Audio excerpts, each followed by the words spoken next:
시카고학파 신자유주의로 생각해도 크게 틀리지 않습니다. 정확히 말하면 시카고학파는 신자유주의의 뿌리이자 설계자고, 신자유주의는 시카고학파가 실제 세계에 적용된 정책 스타일이라고 보면 됩니다.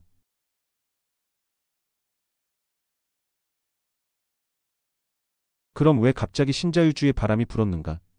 그 이유는 단순히 학문적 흐름 때문이 아니라 케인즈주의가 실제 세계에서 효능을 잃었기 때문입니다. 이건 단순히 경제학 사조라기보다는 이념이고 정책운동이었습니다. 시장에 맡겨라, 정부는 개입하지 마라, 자유주의가 최선이다를 외치면서 세계를 뒤흔든 흐름이었죠. 케인즈주의가 정부의 개입을 정당화했다면 시카고학파는 그 반작용으로 태어난 정부 축소론의 본산입니다. 왜 갑자기 신자유주의 바람이 불었는가? 케인즈주의의 황금기 1945-1970 2차 세계대전 이후 전 세계는 정부 주도 경기 부양을 중심으로 폭구와 성장을 시작합니다. 대규모 인프라 투자, 폭지 확대, 공기업 중심의 경제 운영. 이 시기엔 경제도 잘 굴러갔고 사람들도 잘 살게 되었습니다. 이걸 30년의 영광이라고 부르기도 합니다. 하지만 이건 어디까지나 전후 재건이라는 특별한 환경 덕이었죠. 1945년, 1970년 케인즈주의 황금기 vs 그 이면. 이 시기는 경제 성장률도 높고 실업률도 낮았기 때문에 겉보기에 아주 성공적으로 보였습니다. 하지만 그 이면에선 정부가 시장에 지나치게 개입하면서 많은 문제가 쌓이기 시작합니다. 정부 주도 산업정책, 좀비 기업 양산, 정부가 일자리 창출을 이유로 경쟁력이 없는 산업에 세금으로 자금 지원을 지속했습니다. 비효율적인 공기업, 국영기업이 혈세로 살아남는 구조가 됨. 예시, 프랑스, 영국, 철도, 항공, 석탄, 전력산업 등을 모두 국유화. 하지만 비효율은 눈에 띄게 증가. 인력 과잉, 서비스 질 하락, 경직된 구조. 이탈리아, 국영기업 IRI는 수백 개 기업에 투자, 정작 성과는 저조하고 부패 문제까지 터졌음. 시장에서 토태됐어야 할 기업이 정부 지원으로 계속 살아남았죠. 민간 혁신이 가로막히는 문제점이 발생했고 결국 세금 낭비, 기술 정체가 발생합니다. 재정 지출 중독, 돈 펑펑 쓰는 정부들. 케인즈 이론. 불황엔 정부가 지출해서 수요를 창출해야 함. 그런데 문제는 경기 좋을 때도 지출을 줄이지 않았죠. 미국의 존슨 대통령. 위대한 사회. 라는 슬로건. 빈곤 퇴치, 복지 확대, 교육 투자, 의료 보장.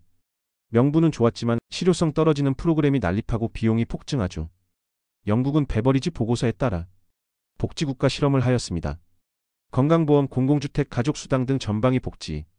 하지만 재정 부담 과중, 서비스 질 하락 시작이 시작되죠. 그러다 보니 당연히 선의의 명분하에 무제한 지출을 정당화하고 좋은 일이니까 무조건 해야지 재정 비효율이 극심해집니다. 관료주의의 팽창. 정부는 점점 덩치만 커짐. 정부는 일자리를 만들기 위해 공공부문 고용을 대규모로 늘리기 시작하죠. 말 그대로 책상머리 앉아서 서류만 넘기는 되는 아무짝에도 필요 없는 쓸모없는 인력이 과잉됩니다. 프랑스는 공무원 수가 200만 명에서 500만 명 이상으로 폭증했고 영국은 NHS 국민보건서비스 고용 규모가 민간기업 수준을 초과하죠. 당연히 생산성과 무관한 일자리 만들기는 돈 먹는 하마가 되었고 민간 부문보다 높은 복지, 임금으로 정부 지출은 지속적으로 상승하게 됩니다. 정부 계약보조금 비리, 로비와 부패의 온상. 정부가 시장에 돈을 직접 뿌리니 당연히 필연적으로 기업들은 생산보다 정치 로비에 집중하기 시작합니다. 미국은 방위산 업체들이 정부의 로비에서 필요도 없는 무기계약 체결. 일본 같은 경우는 정부가 기업을 선정해 수출 주도 산업의 선택과 집중을 했죠. 이것은 특정 재벌의 몰아주기, 정치, 경제계, 커넥션을 심화시킵니다. 정경유착, 부패, 비효율적 자원 배분. 정부가 시장보다 도덕적이라는 보장이 없는데 권한만 자꾸 커지죠. 애초에 그 정부를 구성하는 것이 인간이라는 것을 모르지는 않겠지만 불황이니까 돈을 써야 한다는 말이 일단 쓰고 보자, 선이니까 정당하다로 바뀌어버린 겁니다. 하지만 선에는 생산성과 효율성을 보장해주진 않죠. 오히려 책임이 불분명해지고 민간의 혁신을 가로막게 됩니다. 그 결과 민간이 정부에 의존하게 되는 구조적 나태함이 생깁니다. 정부가 하면 다 괜찮다.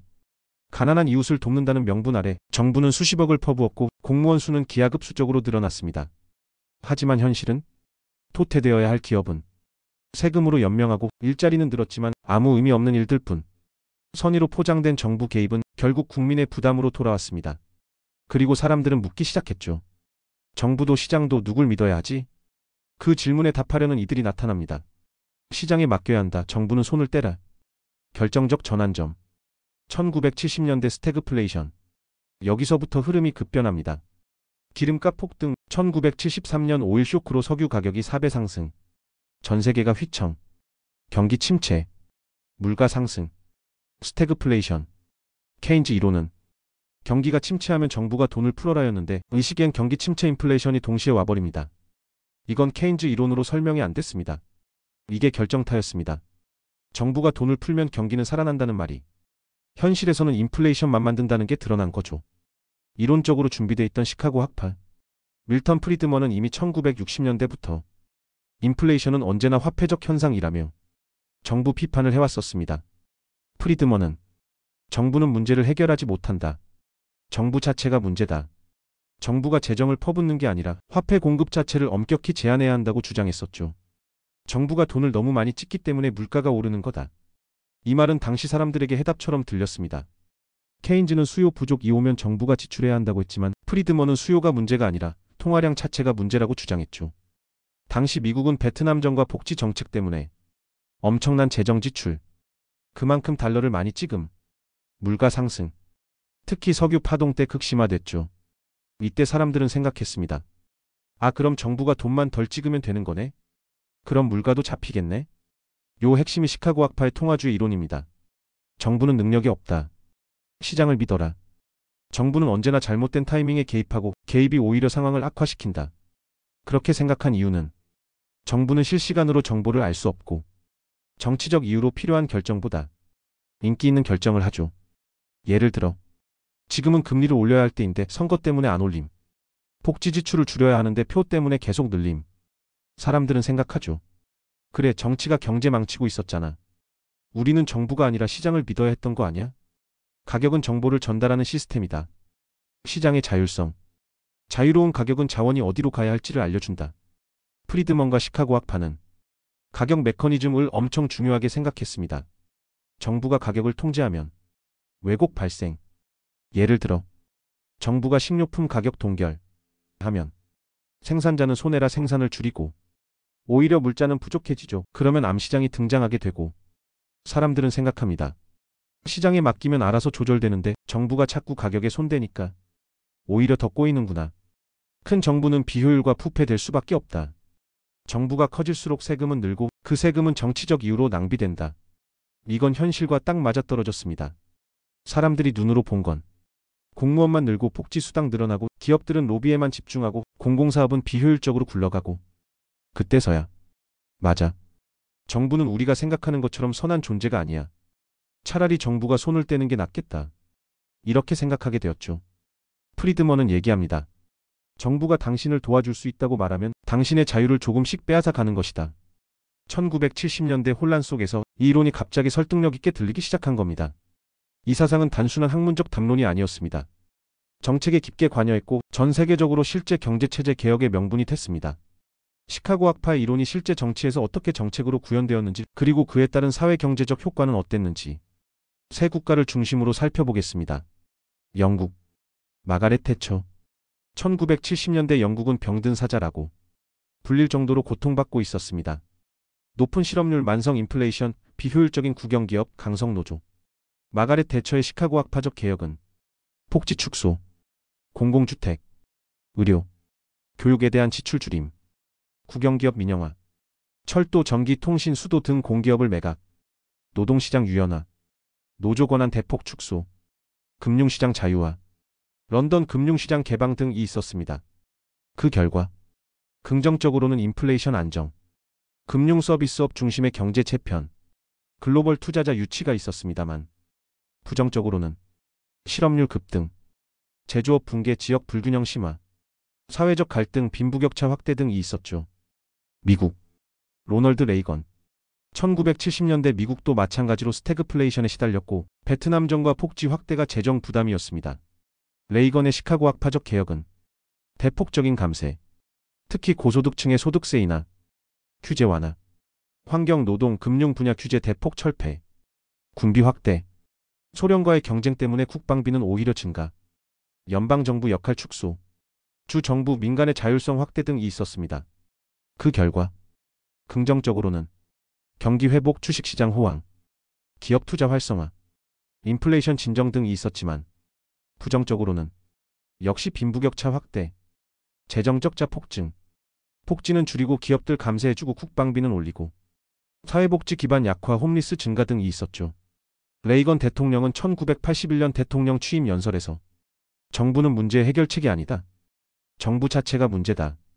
라고 이야기했죠. 칠레. 피노체트 정권과 시카고 보이즈. 1973년.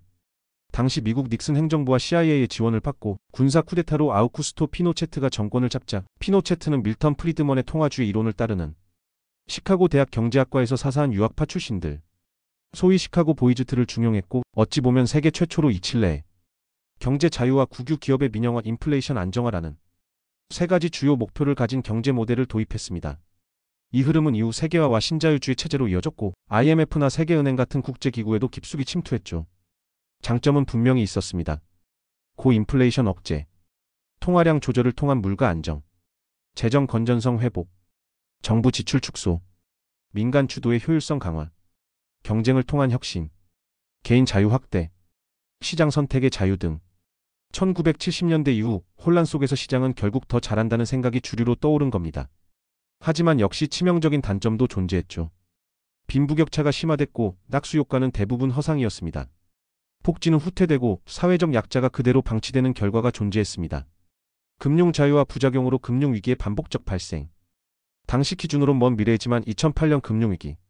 노동유연화로 인해 고용의 불안정이 심화됐고 사회적 불안정 초래했습니다. 요약하면 시카고 학파는 문제를 해결했지만 동시에 새로운 문제를 만들어낸 겁니다.